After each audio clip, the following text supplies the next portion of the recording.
Halo, kenalkan, saya Rizky Putri Ramadhani, salah seorang dosen Bahasa Indonesia di Politeknik Negeri Malang. Video ini ditujukan sebagai salah satu syarat penilaian sertifikasi dosen tahun 2025. Setidaknya video ini dibagi menjadi 3 bagian utama. Yang pertama, bagian pembuka yang akan saya isi dengan penjelasan terkait dengan pembelajaran yang ada di bagian inti nanti. Selanjutnya ada bagian inti yang berisi rekaman proses pembelajaran, khususnya pada pertemuan pertama mata kuliah Bahasa Indonesia. Dilanjutkan bagian penutup. Memasuki bagian pembuka. Pembelajaran yang ada di video ini merupakan pembelajaran pertemuan pertama pada mata kuliah Bahasa Indonesia di Prodi D4 TRKJJ atau Teknologi Rekayasa Konstruksi Jalan dan Jembatan. Prodi ini ada di jurusan Teknik Sipil. Dan pada pertemuan pertama ini, saya mulai dengan sesi membaca bersama. Sesi membaca bersama ini merupakan inisiasi dari saya sebagai dosen setelah melihat kemampuan literasi mahasiswa yang sungguh sangat rendah, dan sesi ini dilangsungkan selama 10 hingga 15 menit. Namun pada pertemuan pertama ini, saya mulai dengan 10 menit dulu. Ya, yang nantinya pada pertemuan-pertemuan berikutnya akan ditingkatkan hingga 15 menit. Pada sesi baca ini, mahasiswa diminta untuk membawa sendiri buku bacaan yang mereka minati. Dan tiap minggunya mereka bisa mengganti buku bacaan mereka jika dirasa buku bacaan yang sebelumnya dibawa itu tidak sesuai atau tidak diminati, atau mungkin juga bahasanya terlalu sulit untuk mereka pahami. Buku bacaan ini dipilih secara bebas, ya, yang pasti bukan buku bacaan anak-anak. Dalam sesi membaca bersama ini, saya minta mahasiswa untuk tidak mengaktifkan ponselnya agar proses membaca lebih berkesadaran penuh atau mindfulness.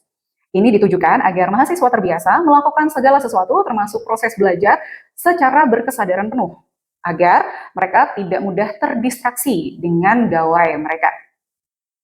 Baik, setelah sesi membaca 10 menit, pembelajaran langsung masuk ke materi inti. Pada pembelajaran di pertemuan pertama ini, saya memberikan quizzes atau kuis interaktif melalui pertanyaan-pertanyaan yang memancing pendapat dan pertanyaan mereka. Pertanyaan-pertanyaan yang ada di quizzes ini terkait dengan fenomena-fenomena penggunaan bahasa Indonesia, bahasa daerah, dan bahasa asing. Ini ditujukan agar mereka memiliki kepekaan terhadap bagaimana bahasa itu seharusnya digunakan.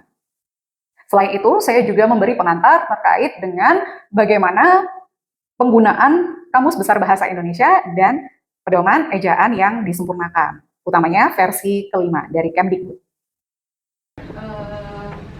Kelas pagi ini kita mulai dengan membaca buku 10 menit, ya. Setelah itu kita baru memulai perkuliahan.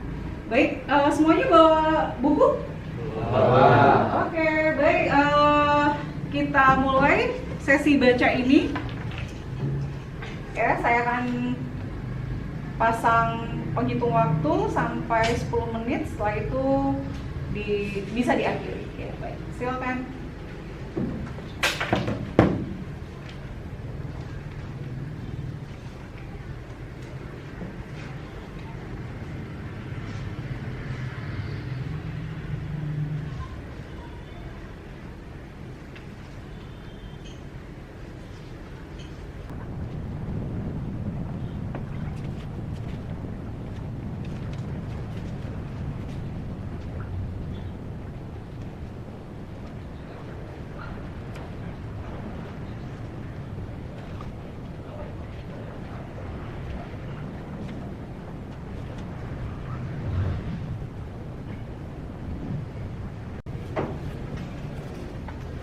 Oke, siapa yang bawa buku fiksi? Siapa saja yang bawa buku fiksi pagi ini? Siapa? Kata fiksi. 1, 2, 3, 4, 5, ya. Oke, buku non fiksi sisanya ya. Baik. Judulnya apa saja yang fiksi? Bulan, karya Terelie, ya. Bagaimana kesan setelah 10 menit membaca Bulan?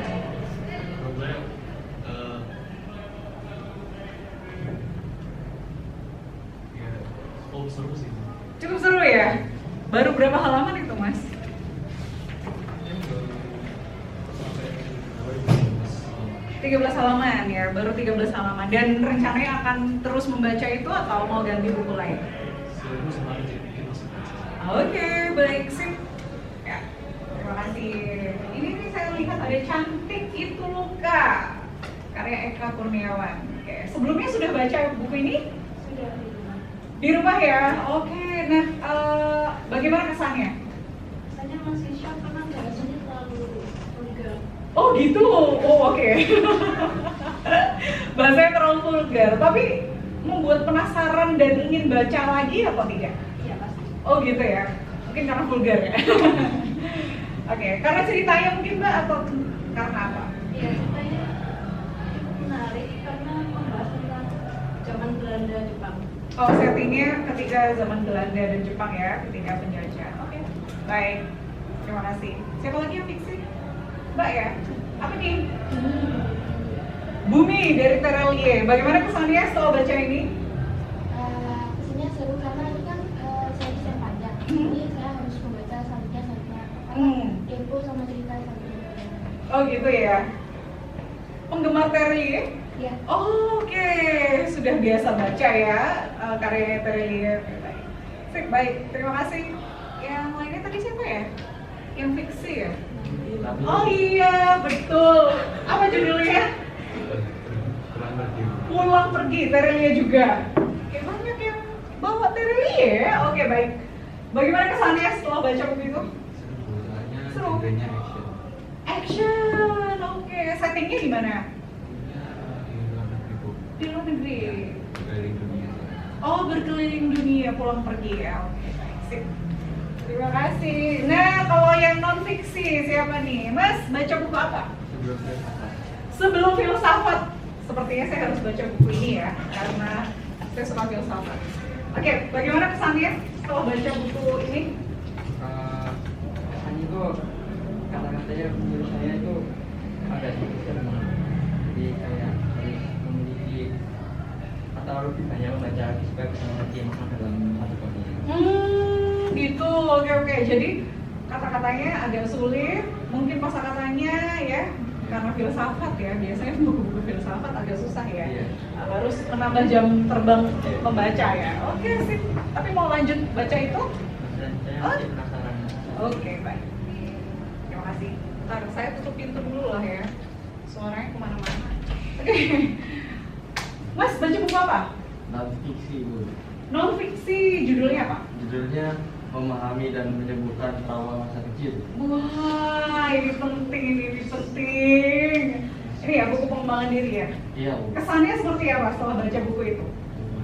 Kesan dari saya itu ini cukup dapat memahami gitu dari kita kecil mulai dari bayi hingga dewasa, bagaimana kita menyelesaikan masalah-masalah yang sering terjadi yang dianggap sepele namun akan berdampak besar selanjutnya.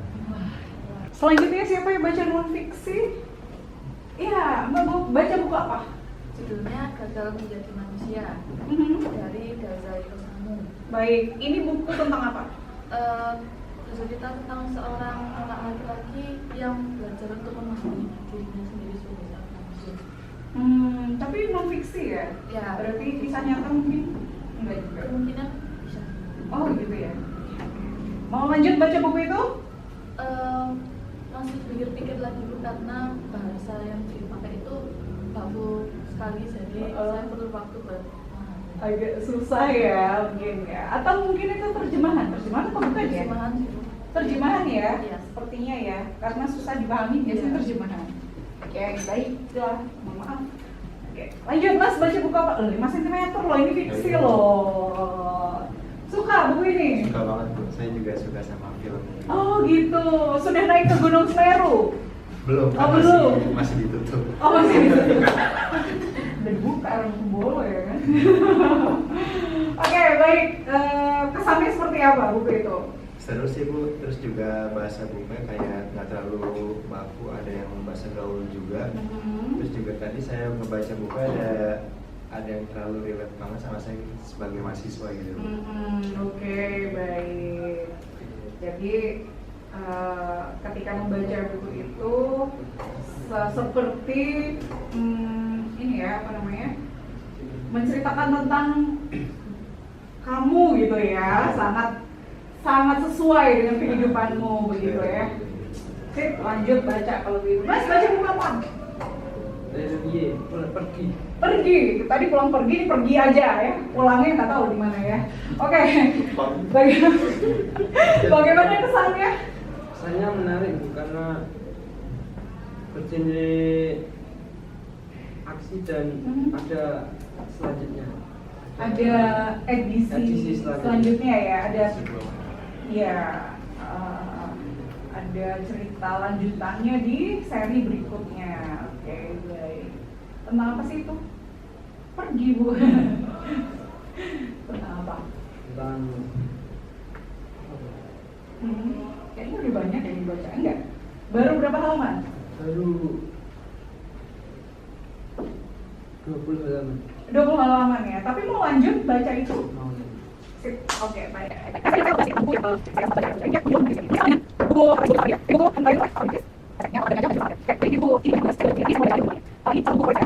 Banyak sekali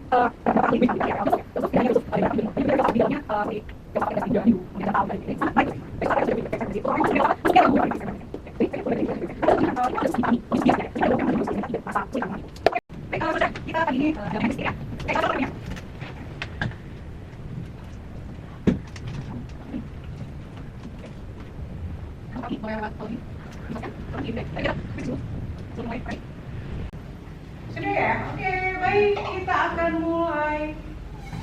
Siap-siap ya, konsentrasi. Ya, mulai dari sekarang.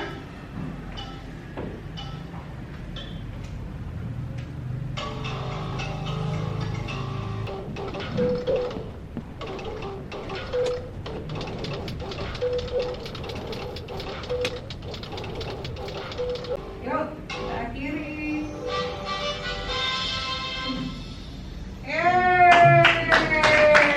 Oke, kamu ambil di posisi pertama, kemudian oke, dan oke, baik. Jadi kelas ini rata-rata ada 68% lah ini ya.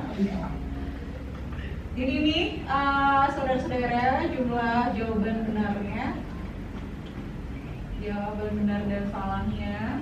Oke, baiklah. Sekarang waktunya kita bahas ya. Kita bahas. Oke ya, saya kendalikan dari sini. Oke, nomor 1. Ya, belakangan ini banyak orang tua, ini kasus ya, studi kasus. Belakangan ini banyak orang tua di Indonesia yang mengajarkan bahasa asing sejak dini kepada anaknya. Tidak hanya itu, mereka juga berkomunikasi aktif. Mas bisa kelihatan kan, Mas? Oke, baik. Aktif di dalam keluarga dengan menggunakan bahasa asing. Akibatnya, anak mereka tidak terlalu lancar dalam berbahasa Indonesia dan tidak menguasai bahasa daerah. Oke, bagaimana pendapat Anda tentang fenomena tersebut? Nah, ini jawabannya yang mana ya kira-kira ya? Setuju? Kurang setuju? Atau abstain aja? Kurang Iya, setuju Bu. silakan. Kurang setuju, karena dalam kehidupan sehari-hari itu kan menggunakan bahasa Indonesia dan bahasa daerah kan, Iya. dimana nanti ketika kita bersosialisasi dengan lingkungan sekitar kita itu menggunakan bahasa Indonesia dan bahasa daerah, sehingga bahasa asing atau mungkin bahasa luar itu sebagai bahasa sampingan saja, bukan bahasa utamanya dalam kehidupan sehari-hari. oke ya. Ada pendapat lain? Semuanya tidak setuju atau kurang setuju ya? Ada yang setuju mengajarkan bahasa asing? Oh, tidak setuju. Oh, setuju dengan pendapat tadi ya. Baik. Oke. Untuk pertanyaan yang ini betul sekali ya. Saya juga sangat setuju. Ya, dengan Mas siapa Mas namanya? Irfan Bu. Irfan ya. Saya setuju dengan Irfan ya, karena memang bahasa Indonesia itu sebaiknya menjadi yang utama gitu ya dibandingkan bahasa asing, karena setiap harinya anak kecil harus berkomunikasi dengan orang tuanya dan lingkungan sekitar ya. Untuk pengajaran bahasa asingnya itu bisa dilakukan ketika bahasa pertama dia, bahasa Indonesianya atau bahasa daerahnya itu sudah mapan gitu. Jadi supaya juga tidak mempengaruhi kemampuan berbahasa Indonesia nantinya. Ya, jangan sampai orang Indonesia berkomunikasi dalam bahasa Indonesia tapi logatnya logat asing gitu kan ya. Ya lucu sekali gitu ya. KTP Indonesia, ya paspornya orang Indonesia, tapi logatnya logat Inggris misalnya gitu. Oke, yuk lanjut di pertanyaan berikutnya. Saat ini banyak rambu umum atau penunjuk jalan di fasilitas umum yang menggunakan kata-kata dalam bahasa asing. Ya, bahasa Inggris ya utamanya. Tanpa mencantumkan padanan dalam bahasa Indonesia. Apakah hal ini sesuai dengan amanat Undang-Undang Nomor 24 Tahun 2009? Tahu nggak ya ini undang-undang apa? Undang-Undang apa tuh? Bendera, lambang negara, bahasa. Itu nanti saya perbaiki ya. Kira-kira tentang itu. Oke. Bagaimana, lalu pertanyaan berikutnya adalah bagaimana seharusnya penggunaan bahasa Indonesia di fasilitas umum? Nah ini dari kelima pilihan jawaban ini mana nih yang paling tepat? Sesuai atau tidak sesuai? Siapa? Kamu, ya silakan. Jawabannya tuh yang Bu yang hal itu tidak sesuai. Rambu umum atau penunjuk jalan di fasilitas umum wajib menggunakan bahasa Indonesia dan dapat disertai bahasa asing atau daerah. Alasannya kan orang-orang Indonesia ini tidak semuanya bisa berbahasa Inggris dan gimana. Walaupun bahasa Inggris itu bahasa internasional. Jadi lebih amannya itu menggunakan bahasa Indonesia supaya semua orang di Indonesia tuh memahami rambu tersebut. Oke. Sip gitu ya. Jadi memang sebaiknya ya dari semangat pengutamaan bahasa Indonesia kita sebaiknya mengutamakan penggunaan istilah dalam bahasa Indonesia di fasilitas umum dibandingkan dengan penggunaan bahasa asing. Nah akhir-akhir ini sering kan ya misalnya di kafe, tempat makan. Kalau saya bilang kopi panas, kopi hitam panas, itu kira-kira ada nggak di dalam menunya ya? Coba akhir-akhir ini yang ada apa? Kopi hitam panas, black coffee, hot gitu ya. Bahkan kasirnya juga seperti itu kan ya. Kasirnya akan bilang ini kopinya hot atau ice, ya kan? Itu sudah wajar gitu ya rasanya ya, normal gitu. Padahal seharusnya kan bisa juga dia bilang panas kan bisa ya. Ada yang menarik ya ketika saya beli cilor, tau kan cilor jajanan anak SD itu loh ya. Saya mau beli cilor, Mas saya mau coba cilor, saya mau beli cilor, saya bilang. Oh maaf kak, cilornya udah sold out. Hah? Apa maaf? Mohon maaf, gimana? Saya kan bingung ya, maksudnya saya nggak berekspektasi bahwa penjual cilor akan menggunakan kata sold out. Sold out untuk penjual cilor ini sesuatu yang tidak cocok gitu kan ya. Tapi itu terjadi pada saya. Saya kaget dan saya sejenak harus berpikir, ini maksudnya apa ya? Oh habis, kayak gitu. Oh habis ya mas ya? Iya kak habis. Oh oke. Saya baru sadar bahwa dia bilang sold out. Ya, memang penjualnya sepertinya memang anak muda ya, masih muda gitu ya. Gen Z lah ya, generasi Z ya. Tapi saya tuh agak terkejut gitu, kayak nggak cocok gitu ya. Kecuali kalau saya tuh beli sesuatu yang fancy gitu ya.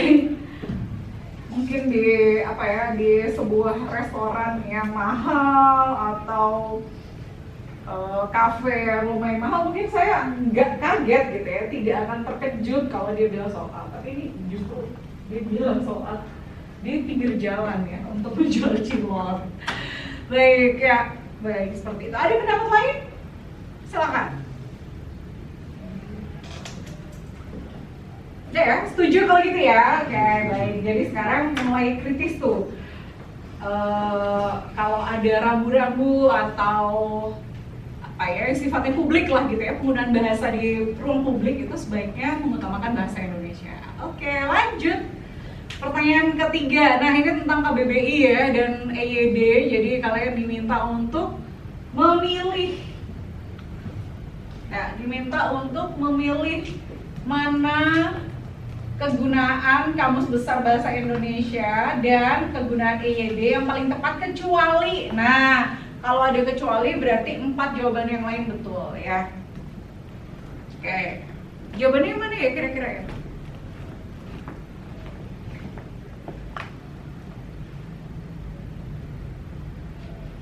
Tadi ada yang betul nggak kira-kira? Yang mana? Yang B. Mengecek KBBI untuk memastikan cara menggunakan huruf kapital. Iya. Harusnya mengecek di mana? Kalau huruf kapital di WEBI, EYD ya kan? Ya, WEBI itu sudah tidak digunakan ya dari tahun 2022 ya. Jadi diganti EYD gitu. Bu, mau tanya Bu? Iya, silakan. KBBI saat ini tidak hanya tersedia dalam bentuk cetak buku, tetapi juga tersedia dalam format web, ya, web. Jadi kbbi.kemdikbud.go.id dan juga aplikasi Android dan iOS. Jadi kalian bisa unduh ya di HP kalian masing-masing untuk mengakses itu, Mas. Jadi lebih mudah kan ya. Kalau dulu harus ke perpustakaan gitu ya, tebal sekali gitu ya. Tapi kalau sekarang sudah bisa diakses melalui web atau aplikasi Android atau iOS. Nah, seperti itu. Dan juga sebagai tambahan informasi di webnya KBBI itu ada persyaratan harus membuat akun dulu ya untuk membuka akses bisa bertanya kata lebih banyak karena ada batas akses untuk yang tidak punya akun gitu. Ya pakai akun Google kayaknya bisa sih, jadi mudah. Saya sarankan selama perkuliahan bahasa Indonesia ini nanti menggunakan KBBI daring ya di web atau juga Android saja gitu ya. Baik. Wow, apa itu? Lanjut nih tentang kata baku ya. Nah, kata baku. Ini ada pilihannya A, B, C, D, E. Kira-kira yang mana ya? Yang paling tepat?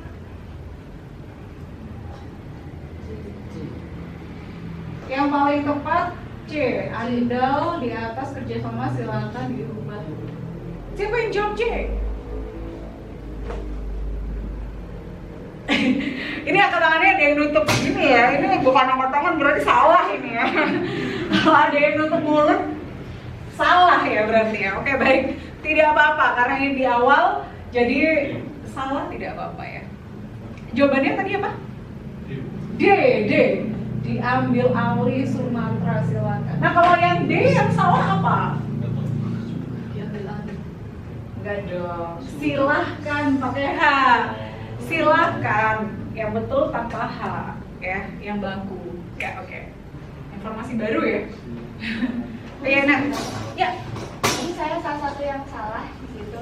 Apa bedanya di yang digabung sama di yang izin bertanya Bu? Iya. Jadi saya salah di bagian pertanyaan itu karena saya bingung di yang digabung sama di yang dibedakan, dipisah itu apa bedanya?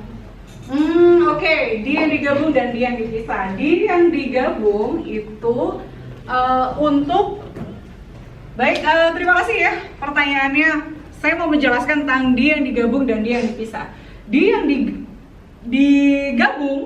digabung salah ya gesturnya. Di yang digabung itu untuk kata kerja pasif.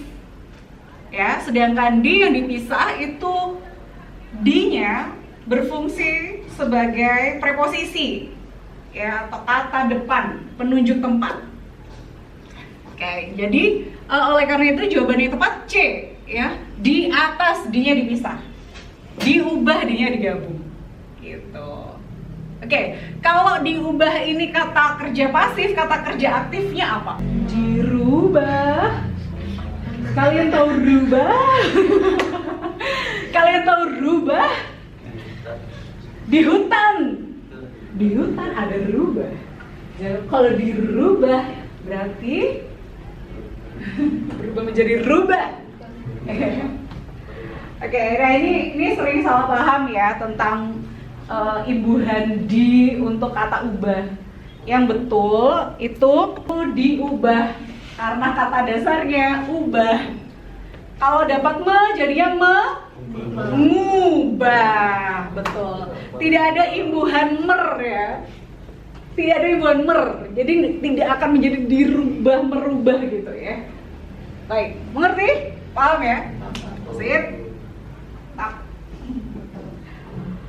Oke, lanjut. Nomor 5. Oke, berikut ini kalimat-kalimat yang ditulis dengan ejaan yang tepat.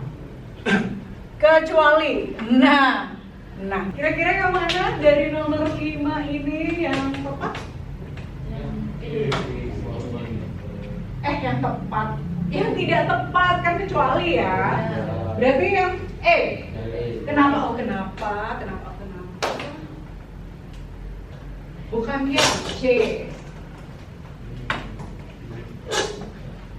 Feeling. Ini yang tepat karena D-nya harusnya ditulis kapital ya. D-nya ditulis kapital karena sapaan. Iya, kata sapaan ya. Misalnya memanggil Pak Taufik ya, Prof ya kan. Pagi Prof. Itu kalau sedang WhatsApp ya, kirim pesan singkat, P-nya harus kapital. Seperti itu saudara-saudara. Ya, oke, baik. Oke, ada pertanyaan, ada tanggapan tentang ini? Oke. Di pertemuan berikutnya kita akan bahas tentang 3 hal di awal yang tadi ada di soal ini. Jadi kita akan bahas tentang kedudukan bahasa Inggris, bahasa Indonesia, bukan bahasa Inggris ya, bahasa asing ya, bahasa asing, bahasa Indonesia dan bahasa daerah. Ya, kedudukannya seperti apa? Supaya kita punya sikap bahasa yang tepat ya sebagai bangsa Indonesia begitu. Baik, terima kasih untuk pertemuan hari ini ya. Kita akan lanjut di pertemuan selanjutnya. Kira-kira hari ini belajar apa saja? Ada yang mau menyampaikan? Banyak ya? Satu, tentang KBBI. Ya, betul. KBBI? Punya website. Oke. 2. Pengerjaan Oke, pengejaan ya. Jadi bagaimana penulisan ini ya, ejaannya ya. Tadi diubah gitu ya. Diubah versus dirubah tadi ya. Jadi tahu mana yang betul ya. Baik. Oke, kemudian apa lagi? Undang-undang ya, undang-undang tadi ya. Undang-undang tahun 2009. Nomor 24 tahun 2009 ya. Oke, baik, kalau begitu kita akhiri kelas hari ini. Saya ucapkan terima kasih. Selamat pagi, assalamualaikum warahmatullahi wabarakatuh. Waalaikumsalam warahmatullahi wabarakatuh. Itu tadi bagian inti dari proses pembelajaran bahasa Indonesia di pertemuan pertama. Di akhir pembelajaran, saya juga memberikan sesi refleksi bagi mahasiswa untuk menyampaikan materi apa saja yang sudah diperoleh oleh mahasiswa. Dan saya juga menyampaikan bahwa pada pertemuan berikutnya kita akan berfokus pada pembahasan terkait dengan fungsi dan kedudukan bahasa Indonesia, bahasa daerah, dan juga bahasa asing sebagai triatra Badan Pengembangan dan Pembinaan Bahasa. Demikian seluruh video ini saya sampaikan. Terima kasih dan salam literasi.